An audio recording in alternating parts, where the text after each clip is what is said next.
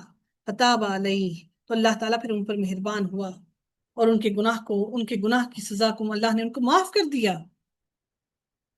بے شک اللہ تعالیٰ فرماتے ہیں التواب الرحیم، وہ معاف کرنے والا، توبہ قبول کرنے والا اور بار بار رحم کرنے والا ہے۔ اگلی آیات کو دیکھتے ہیں اور رکوع کو مکمل کرتے ہیں۔ اللہ تعالیٰ فرماتے ہیں قُلْ اهْبِطُوا مِنْهَا جَمِيعًا فَإِمَّا يَأْتِيَنَّكُم مِّنِّي هُدًى، اب تم یہاں سے اس جنت سے اتر جاؤ۔ اللہ نے توبہ تو قبول کر لی لیکن جنت سے اتار دیا، کیونکہ انہیں اللہ تعالیٰ نے زمین کے لیے ہی بنایا تھا۔ جنت میں واپس اتر جاؤ، جنت اور زمین پر اتر جاؤ، پھر جنت میں تمہارے لیے واپسی ضرور ہے۔ لیکن پھر جب تمہیں اللہ تعالیٰ حضرت آدم علیہ السلام کو مخاطب کرتے ہوئے کہتے ہیں کہ آدم اور ان کی بیوی سے کہا کہ اگر جب تمہیں میری طرف سے کوئی ہدایت کی بات آئے، جب کوئی بات میری طرف سے آئے تو تم میری نازل کردہ باتوں پر ایمان لانا۔ یہ اللہ تعالیٰ نے اب وصیت کر کے حضرت آدم علیہ السلام کو بھیج رہے ہیں، کہہ رہے ہیں قُلْ اهْبِطُوا، اتار تو دیا، فَإِمَّا يَأْتِيَنَّكُم مِّنِّي هُدًى، کہ جب میری طرف سے کوئی واقعی ہدایت آ جائے تو جس نے میری ہدایت کی پیروی کی سو اس پر کوئی خوف نہیں ہوگا، نہ ہی وہ قیامت کے دن غمگین ہوگا۔ ہدایہ یعنی کہ میری طرف، اچھا ہدایہ جو ہے یہ بھی مضاف اور مضاف الیہ ہے، ہدایہ یہ بھی اضافت ہے نا، ہدایہ مرکب اضافی بن رہا ہے۔ ہدایہ میری ہدایت کی پیروی کی تو اس پر کوئی خوف نہیں ہوگا اور نہ ہی وہ قیامت کے دن غمگین ہوگا، اس بات کے لیے کہ مجھے واپس دنیا میں لوٹا دیا جائے، کہ میں واپس جا کر اچھے عمل کر لوں۔ وہ ہرگز کسی بھی طرح کا خوف نہیں پائے گا، بلکہ وہ اللہ تعالیٰ کی رحمتوں سے، نوازشوں سے اور اللہ تعالیٰ کی ان تمام وعدوں سے محظوظ ہوگا اور خوش ہو رہا ہوگا اپنا نامہ اعمال لے کر۔ اللہ تعالیٰ مزید اگلی آیت میں ارشاد فرماتے ہیں والذین کفروا وکذبوا بآیاتنا اولئک اصحاب النار هم فیہا خالدون، لیکن ان لوگوں کا بھی ذکر کر دیا کہ جن لوگوں نے کفر کیا اور اللہ تعالیٰ کہتے ہیں کہ ہماری آیات کو جھٹلایا، یہ آگ والے ہیں، اور نہ صرف آگ والے ہیں بلکہ اس آگ میں یہ ہمیشہ ہمیشہ رہنے والے ہیں، یعنی اس آگ میں رہنے کے بعد ان کو موت نہیں آئے گی بلکہ اس آگ میں ہی یہ جلتے بجھتے رہیں گے اور اس آگ میں ہی یہ ہمیشہ رہیں گے۔ اللہ تعالیٰ سے دعا ہے کہ رب کائنات ہم سب کو آگ سے محفوظ رکھے، جہنم سے محفوظ رکھے۔ اللہ تعالیٰ ہماری مغفرت فرمائے، ہمارے گناہوں سے درگزر فرمائے۔ اللہ تعالیٰ ہم سب کو راہ راست عطا فرمائے، آمین یا رب العالمین۔ وآخر دعوانا الحمدللہ رب العالمین، صلی اللہ تعالیٰ علی خیرہ خلقہ اجمعین برحمتک یا ارحم الراحمین۔ سبحانک اللہم وبحمدک، نشہد ان لا الہ الا انت، نستغفرک ونتوب الیک۔ السلام علیکم ورحمۃ اللہ وبرکاتہ۔